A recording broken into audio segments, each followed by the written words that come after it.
Welcome to The Human Condition, a weekly podcast that explores the interconnectedness of our physical, mental, and emotional well-being. Join us as we delve into topics such as fitness, nutrition, mental health, and motivation, and learn how to cultivate a holistic approach to living your best life. Welcome back to the podcast. We apologize for being gone for the last few weeks. This guy decided to go out of town, but he's back now. Our podcast is in a little bit of a different format if you're watching it on video, but we're back nonetheless. Listen, got to take a break. After 3 episodes. But anyways, I wanted to start today's episode off talking about motivation, determination, because so basically I started training 2 new clients. I won't say their name for privacy's sake, obviously, but you know, I before I start training, I send out a pre-training assessment where I ask a bunch of questions and I have them fill it out. And it was really interesting because one of the clients out of the 2, they know each other, so they're like a family. So one of the clients out of the 2 filled out the form and said that they really want to change and they really want to get healthy. They want to lose weight. But it was interesting because in the, like, how motivated are you to your fitness goals or to making a change? They put like 4 or 5, I don't remember, out of 10. And I was like, that's so interesting that all of their answers led to them saying how badly they want to make a change and how badly they want to get healthy. Yet when it comes to actually doing it, excuse me, their motivation is like a 4 or 5.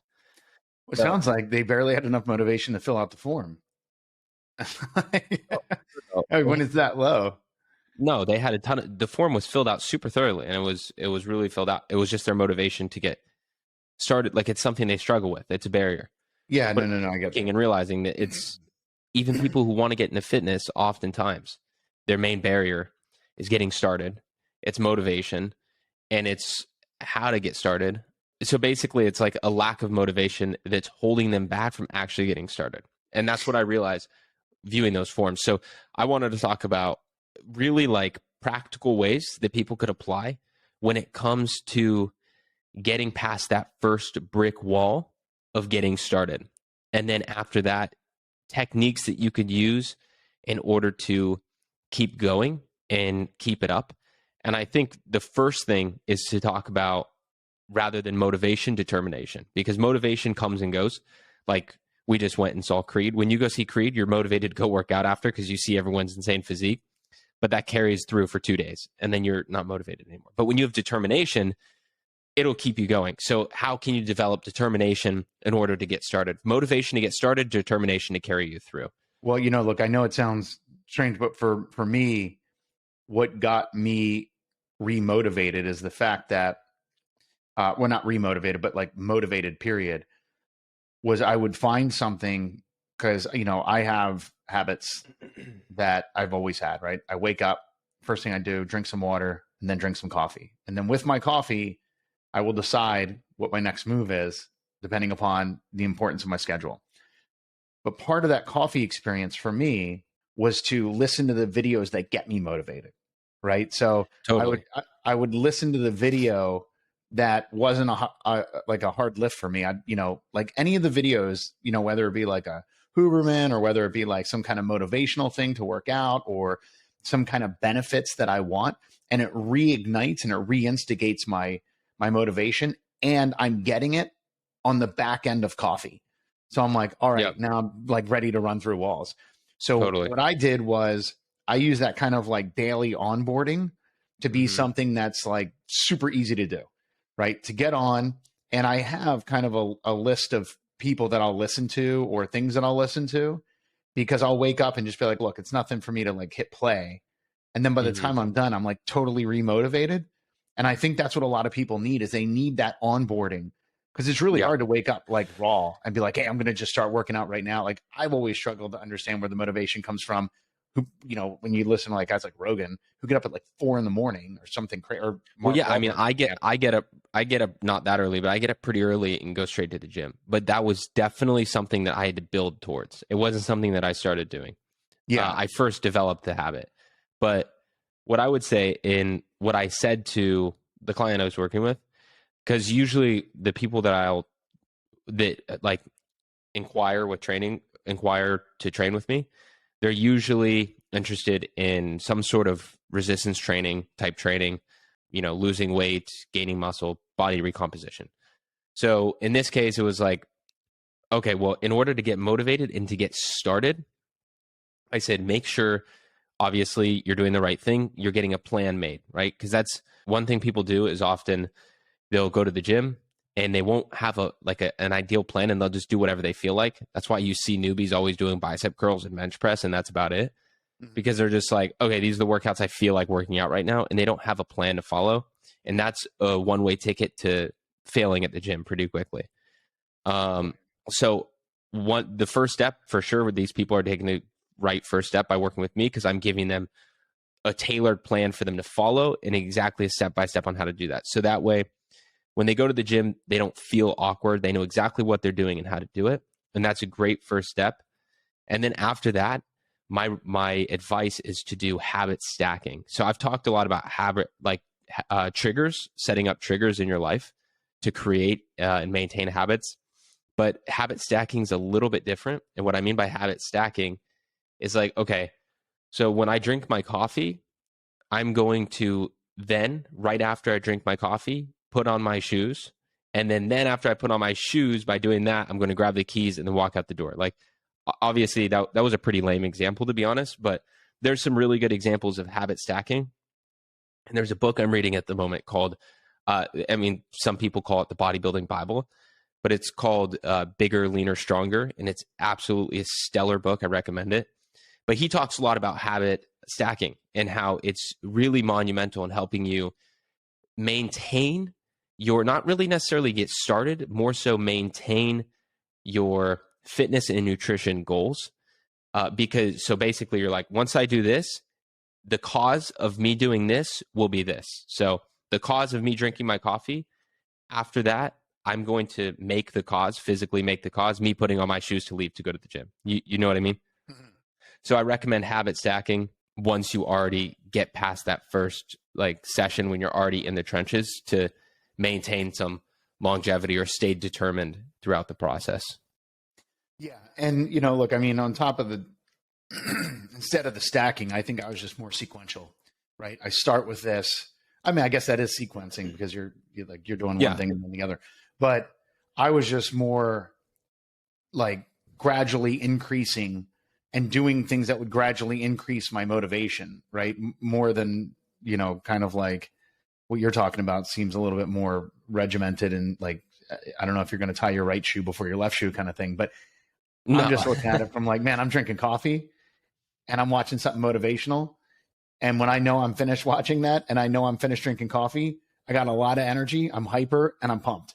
So totally. I'm ready to do something. Now, after that, obviously having a plan to focus that the right way, and have more of a precision kind of sniper shot versus a gunshot where it just spreads and, that's all misplaced kind of energy and excitement. I agree with that, right? That definitely want that precision kind of sniper shot so you can be most effective with that motivation and that energy at that point in time. Because I'm more of a morning person. And so all of my unique thoughts, or if I have any, or anything like that, is all going to happen before noon.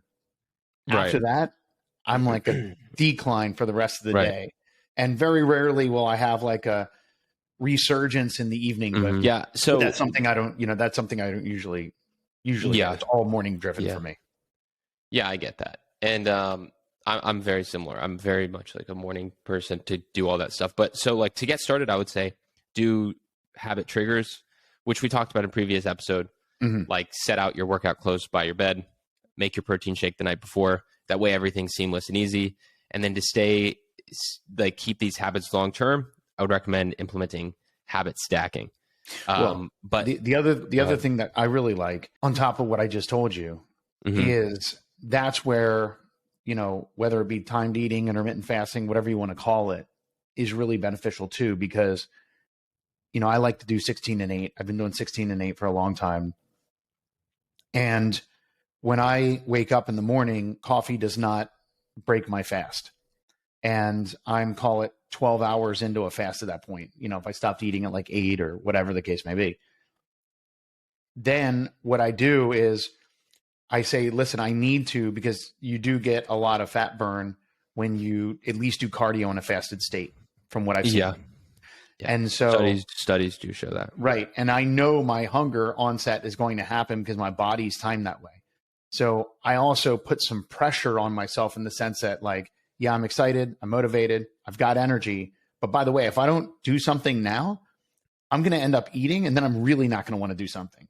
So it really helps kind of compress that, because I do want to at least get my cardio out of the way before I break my fast and I start to eat.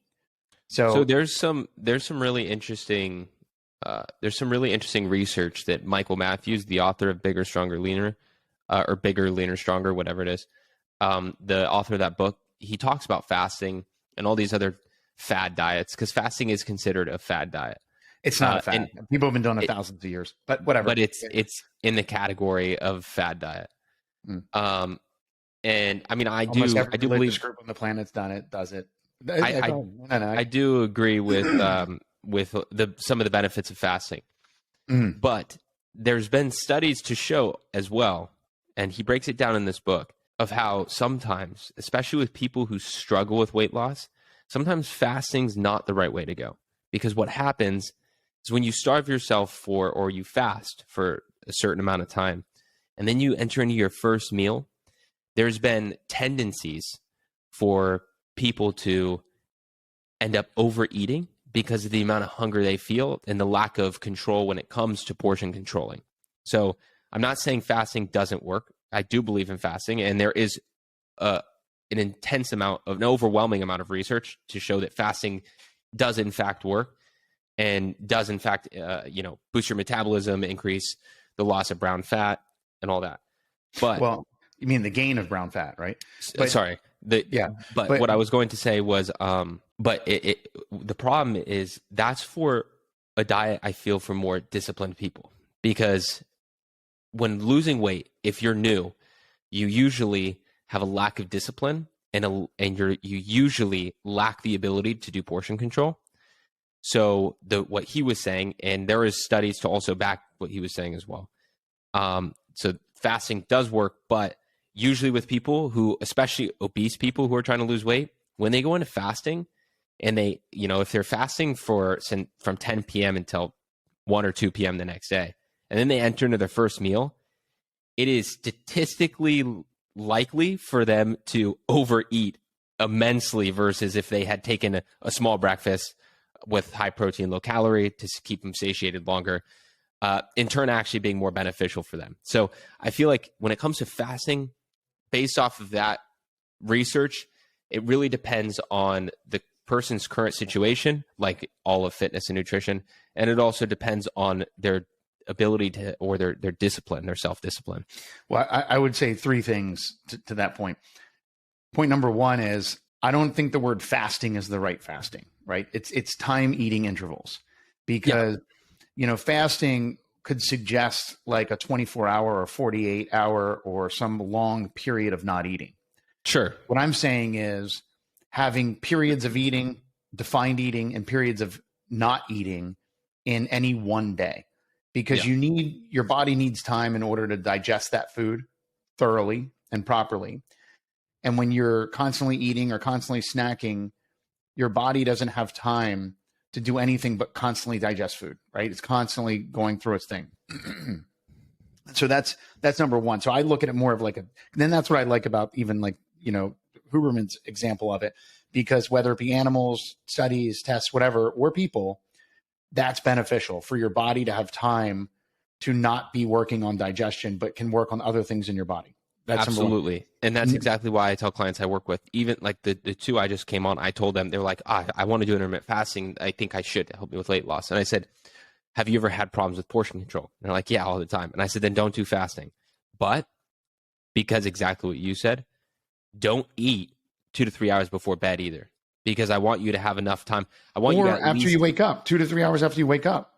No, not so much that, as much as I just want them to be able to have their digestive system work through the night. I mean, technically they'll be in a fasted state, I guess, but I don't want them to, eat too close to bed, to bedtime for a numerous amount of reasons. I Well, definitely so my second point Yeah. was, so timed eating is number one. Number two is, when you decide to do that, you have to decide what you're going to break your fast with. Because if you're going to overeat, and this is from personal experience, if you're going to overeat, overindulge coming off of a fast because you have no control mechanism and your eyes are bigger than your stomach, like probably literally, right? But if your eyes are bigger than your stomach, you have to say, when I break my fast, I'm going to eat this can of tuna. And then I'm going to wait a half hour or 45 minutes and see how I feel. And do I feel satiated or do I not? And so you have to pre-plan, if not for anything else, that very first meal after you haven't eaten for an extended period of time throughout the day. Yeah, but that's the reason I don't usually recommend fasting for beginners or for people first getting into fitness. Because one, it makes things feel more complicated.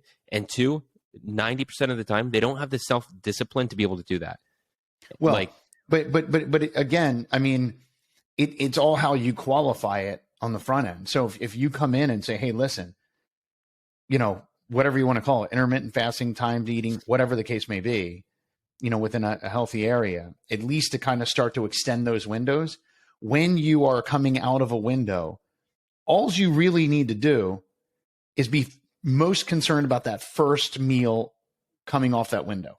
Yeah. And once you determine what that first meal is, if you wait 30 minutes, 45 minutes post before you decide to eat again, I guarantee the eating decisions will be demonstrably different than what the eating decisions would have been coming fresh out of the fast, right? So that'd be my point number two.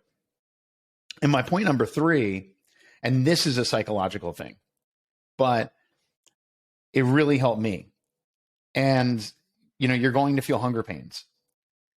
I crave the hunger pains now because I know that I'm burning fat. Like, I like that. I'm like, good. I want to feel it, because that feeling of hunger, right, is, I know it's working. And I'm like, again, oh, good. though, that's something that you had to learn, even if someone explained now that's something it you have to learn. Yeah. But it's something you have to learn. If you qualify somebody to be prepared for that, it's helpful, because you go, hey, when you feel these hunger pains, this is what's happening, right? And you can, break it down for them. And then they go, oh, okay, so it's not bad to have hunger pains per se, as long as it's within a healthy kind of.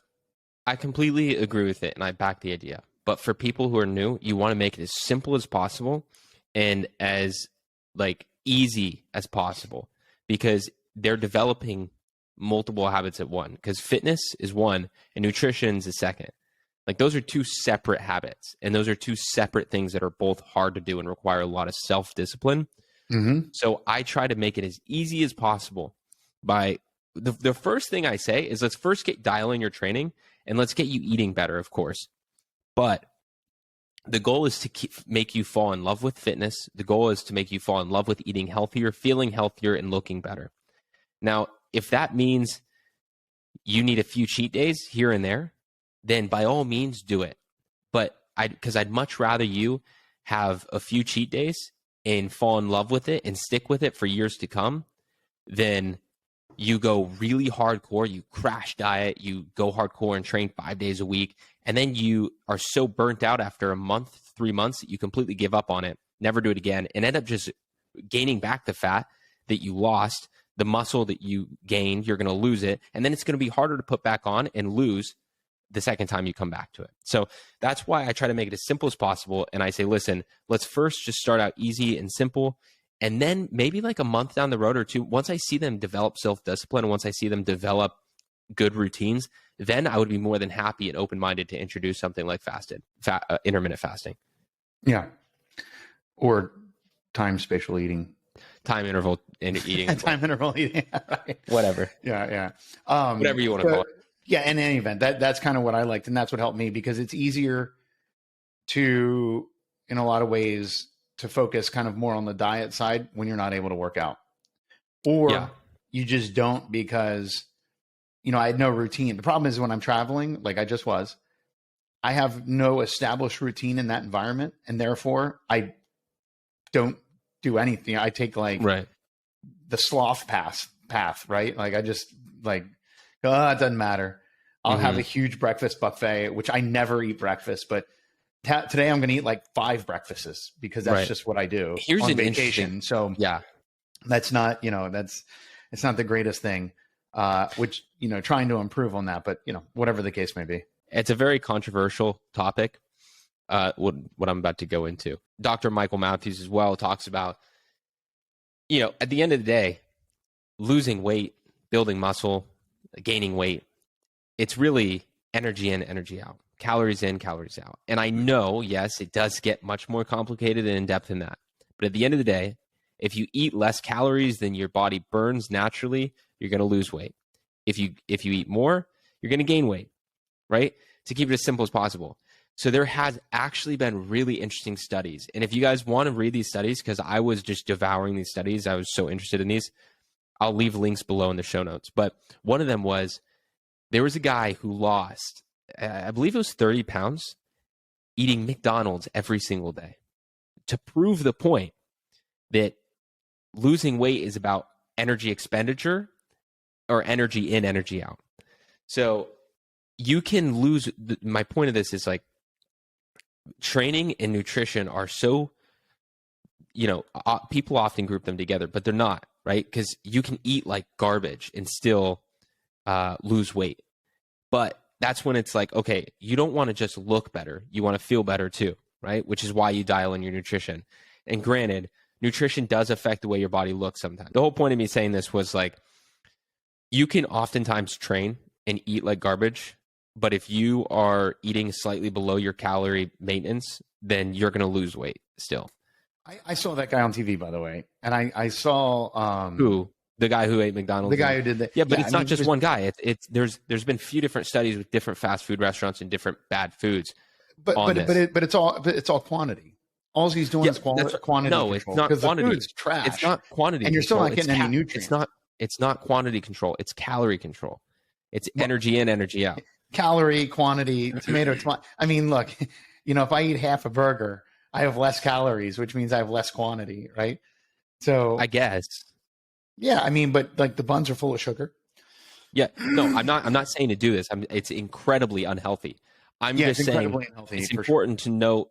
It's important to note that nutrition and working out are two different animals. They're two different things that you have to get self-discipline in, get educated in, and learn more. Like at the end of the day, listen, when I was on my bulk, I ate terribly and I gained a lot of muscle and I felt like I looked better. So you can look better eating bad in lifting weights. But I felt terrible.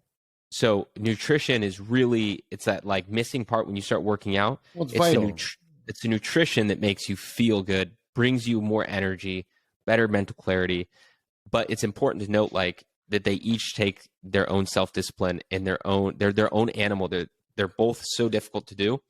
That's why it's important to make it as simple as possible. Yeah, no, I would agree. On another note, we were just talking about training clients. I wanted to ask you a question for personal trainers who listen to this, and also for myself, because February 2nd, I lost clients and I was like struggling a bit, and I'm still coming off the back end of that. But because I know you predominantly have a business background. You've raised a lot of capital for businesses. You've worked with massive companies, and health and fitness is more of a hobby for you, and like a way of like a lifestyle. But for any personal trainers who, let's say they're close to broke and they wanted to make 3, 5, maybe even 10K a month, and what advice would you give them? And if they wanted to do it within like 30 to 90 days, what advice would you give them to getting started? Like what tips would you give them? Well, first I would look at it and I would say, because the key with anything that's a passion is you don't want to turn it into something that you hate, right? So I would sit down and first figure out the financial viability of it, because sometimes it's better to do something else and continue to have that passion because it's an outlet for you. So I would first sit down and say, okay, what's my ideal client? Because that's who I'm going to go after. What's my ideal client? If I have my ideal client, what could I make on that client on a per month basis? And so I would get what that client profile looks like, and I would get what that client value would be. And that profile is going to give you something else, which is an amount of time that it's going to take. And then I go, okay, with my ideal client that I love to work with, I know they're worth this much and they take this much of my time. How many of these could I have and still have a reasonably good work-life balance? Maybe it's 10, maybe it's 20, right? At what point do I have to figure out how I can scale myself and get more people like this? And then I would see what that, like, that's a back of the napkin kind of. Now, are you talking online or in person? Because in my opinion, like, here's the thing: is I've been reverse engineering what really successful, like 6-figure earners a year personal trainers are doing, and a lot of them they don't do any in person. Like, that's a common thing now. It's all online training. Yeah, I get that. Because it's scalable. And it's honestly it's great. People love it too. Like, even I was online training somebody, and they were loving it. Like, yeah, they were absolutely loving it. I hear you, but maybe that's your ideal client, right? Like, maybe it's an online person. It's who you ideally want to work with, in the sense of, what format, what form, what's that person look like? You're doing literally a profile. So the profile is, I have an online person. Now, if it's online, and some of that can be automated, right? Because you have automated processes that you can develop, and you can put those in place, and you stagger them in stages, right? Stage one, these are the workouts that these folks would be doing. And this is the general kind of, food, health, diet education that I want to give them. And then as they, move into stage two, they feel, you give them different information and reinforce the initial information, and then so on and so forth, in 3, 5, 10, whatever your stages are. Yeah. Either way, you're going to delineate down, or you're going to kind of drill down or distill down into a client profile. And again, whether it's in person or online, whatever it looks like. And then you're going to assign a value, and you're going to assign a percentage of your time that will take. Maybe 80% of it's automated, but on some point, as you know, from a nutrition basis, you need to be somewhat available for these folks, right? It can't be totally automated, because your attrition is going to be terrible. People will fall off. You already mentioned motivation's a big issue, which we all know. And in order for people to stay motivated, they need that human contact, that human touch, that human experience of excitement, that kind of mile marker check of, hey, I saw you've been doing this, you've been logging this information, you had a few down days on the diet, totally get it. And that recalibration, right? But either way, you get what that looks like, that process, that person, that profile looks like. There's a time associated with it, so you can understand bandwidth. And then there's a value associated with it on what you think you can make. So let's just say $100 a month, for example, just take a easy math. Then I would look at that and say, all right, well, based on my bandwidth, which is why I associated a time value to it, I can have X amount of people. Now, obviously, you'd probably have more from a digital format perspective than you would in person, but you're still going to hit a ceiling somewhere. And you go, okay, that's my ceiling, before I have to figure out another way, to raise that ceiling higher, and whether it be, getting other trainers or whatever the case may be. And then you get a figure from that, and you look at that and go, okay, well, let's just say I can make $10,000 a month, because, these are amount of people, this is the amount of time I'm comfortable with to still have a reasonable work-life balance. Once you figure out the time that you have for the good work-life balance, and you figure out the value, and you can get to the number that you'd hoped you can get to, say it was $10,000 a month, right? Now you look at that, and it either makes sense for you or doesn't make sense for you, but you can find out very quick. Once you get to that 10,000, now go back, because not everybody's ideal. Attrition is a real thing, because finances affect everyone. And, sometimes fitness seems the first to go, because it can be looked at as a luxury. If they're trying to downsize, or inflation's hitting them, whatever the case may be. And you handicap that. So you say, okay, What if I have a 20% attrition rate? What if I'm constantly churning these folks, or I have, basically how many are falling off versus how many new ones are coming in? And you're going to get a discounted kind of number to that. Say that discounted number is $7,800 or $7,500 a month or whatever. If that still works for you, then you keep going to the next step and say, all right, great. I know what I'm looking for, because that's always what you're going to be focused on. All your marketing, your efforts, your energy are all going to be focused towards attracting the people that are your ideal client. Yeah. You know how much time you're willing to spend. So if you're spending a lot more time than that, then your thesis or your model on the out front is broken, and you need to fix that. And you need to make sure that it's realistic what you think you can charge. Now, some of that will be comps against what other people charge. Yeah, I mean, that's an interesting thing, because so I've been recently seeing personal trainers charging like $3,000 to $6,000 for like 3-month packages. But I think you have to make an irresistible offer that people feel stupid saying no to, as Alex Hormozi says.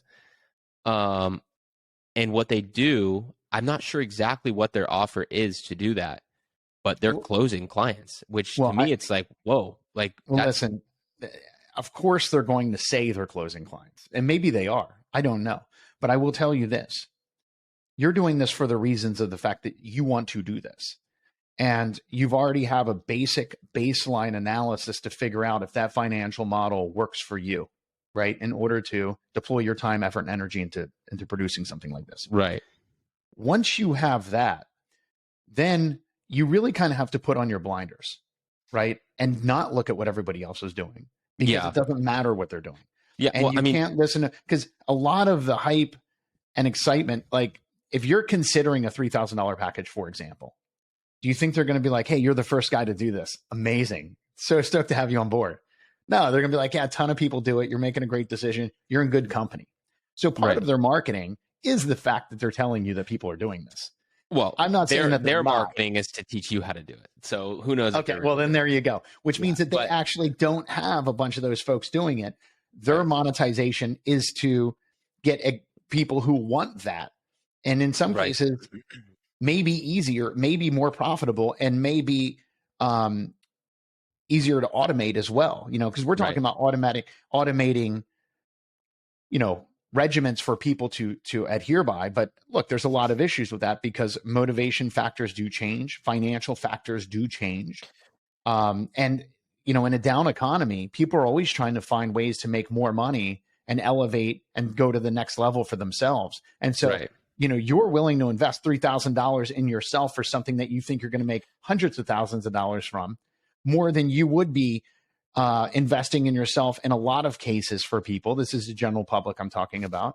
In the saying, hey, if I work out for 90 days or 180 days, I can finally maybe start to see some abs that I thought I had, right? Like two very different value propositions that, people are going to look at. And so I think, with those kinds of guys, I don't think the models that they're putting out there are broken, but I think they need to be looked at in the optic of, viability and application. Otherwise, they would be doing that, right? Like you would assume.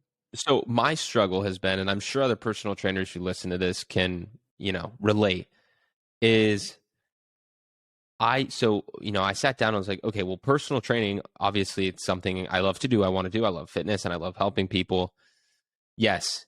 But how can I scale that? Because I also have to take care of me and my family. So I was like, okay, well, here's what I can do is I can go for, my niche or my avatar, my client avatar could be high earning entrepreneurs. And I can be like, yes, fitness and health and nutrition, focusing on that, dialing that in. It can help you like really step up your game in your business and your life, because it unlocks like new levels in your life when you're able to achieve certain fitness and nutrition goals. And that's true. It does. And it usually helps other aspects of your life. And I'm going to create an irresistible offer that they feel stupid saying no to. So I'll offer online training, certain checkups, coaching. I'll teach them how to do it. So, I work myself out of a job, but I charge high ticket for 3-month, 90-day increments. I just make an offer. I craft an offer that they feel stupid saying no to for a high ticket price. And that might work. And that's good.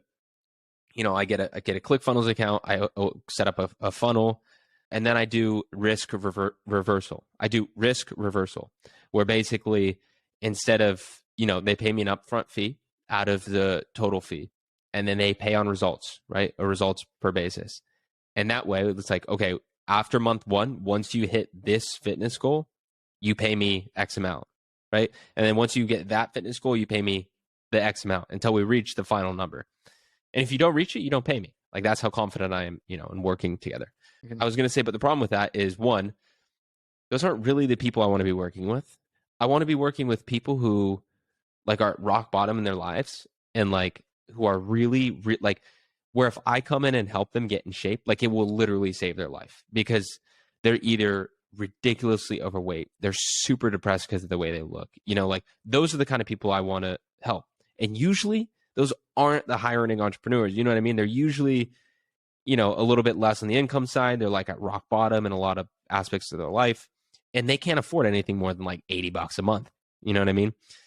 But those are the most rewarding people to help, because so like that's the hard point here. It's like, okay, well, if those are the people I want to help, that's where I find the most fulfillment. And how can I scale that? Like, it's so hard to scale. But well, what I would say is if you go back to the analysis and looking at it from the perspective of helping people, right, which is what you want to do. You want to help people save their life by being healthier and being more fit, right? And that's empirically proven to work, right? If you eat better and you have some level of health, in terms of, working out, fitness, cardio, whatever the case may be, you will live longer. Right? That's indisputable. It's fact. There's studies to prove it. Yes, it's factual. That's indisputable. However, the reason why, if you go back to the model that I laid out for the individual. Now, I did consulting for years. I did turnarounds, financial turnarounds, all kinds of consulting. And any good consultant will tell you, my job is to work myself out of a job. That's my goal. I come in here and show you how to apply, these various strategies so that you don't need me anymore, right? That's the goal. And so rarely that happens, because, look, when people start working out, there's going to be something that they're very reliant on. And maybe it's the motivational aspect, maybe it's the structured aspect, not coming from their own initiative, but coming from something else that's given to them.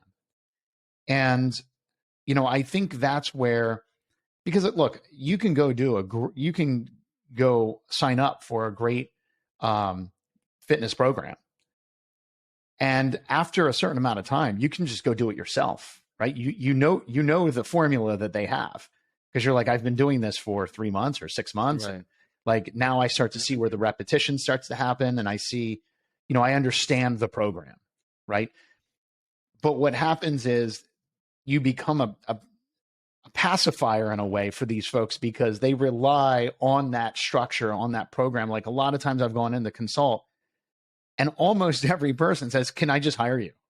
Because I don't want to do this. I don't want to, apply these things. I mean, they want to apply them, but they don't want to have to do it. And that's where, I think there's real value if it can, make sense from a financial perspective. I think there's real value in the saying, what's my ideal client profile? What time can I make? And what's that going to be worth? And if that can make financial sense, you can create a whole business model around how to make that happen, and how to make that, how to make practical application towards, your end goal of having X amount of clients worth X amount of value using X amount of time, right? I mean, those are your variables. That's your calculus there. So, and it's no different than being a consultant with a business. You go in, you show them, you tell them, I mean, you write it down, you give them directions, you actually have them do it with you.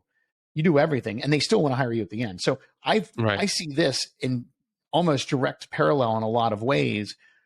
And and look, it's still the case, even if you do a business aspect of it, right? Like, I'll teach you how to teach other people kind of thing, but it doesn't work all the time. Actually, it works a percentage of the time from my experience. Now, maybe there's other things that it works and people go off and do it, but they want that habitual structure given to them. They want that habitual touch point given to them at some point in time. They want that, they want that hand holding, for lack of a better term, and it's worth it for them, right? Because eventually those folks who do want to sign up to, if they're getting in shape, are going to see results, and they're going to attribute it to the program. They're not going to say, let me go run my own program, right? Like Right. the vast majority probably the case. And the people who do want to run their own program won't get there or they may get there, but quite a few of them may not get there. And the reason why is because they still want that next step of structure, right? They're always going to hit that stumbling block. Mm-hmm. And at some point, that course, that thing is going to end for them. And the person who's willing to then take the initiative beyond that is a very small subset of individuals.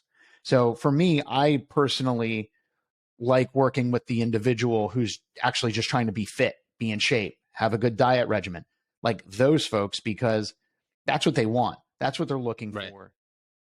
But anyways, that was a good episode. There's a lot of informative takeaways. Definitely go follow us on Instagram at the Human Condition Podcast, or you can follow me personally at Dylan Reynolds Fitness. And then if you guys are interested in doing one-on-one training, you can also contact me through Instagram and I'll get you set up. And also you could join my email list, which will be in the show notes below soon, because I do want to build out an app, but I'm just building out an email list to kind of gauge what that would look like first. And if you want to hear any more business strategy, financial modeling, how to look at your business from different ways, feel free to drop it in the comments. We'll do it in future episodes.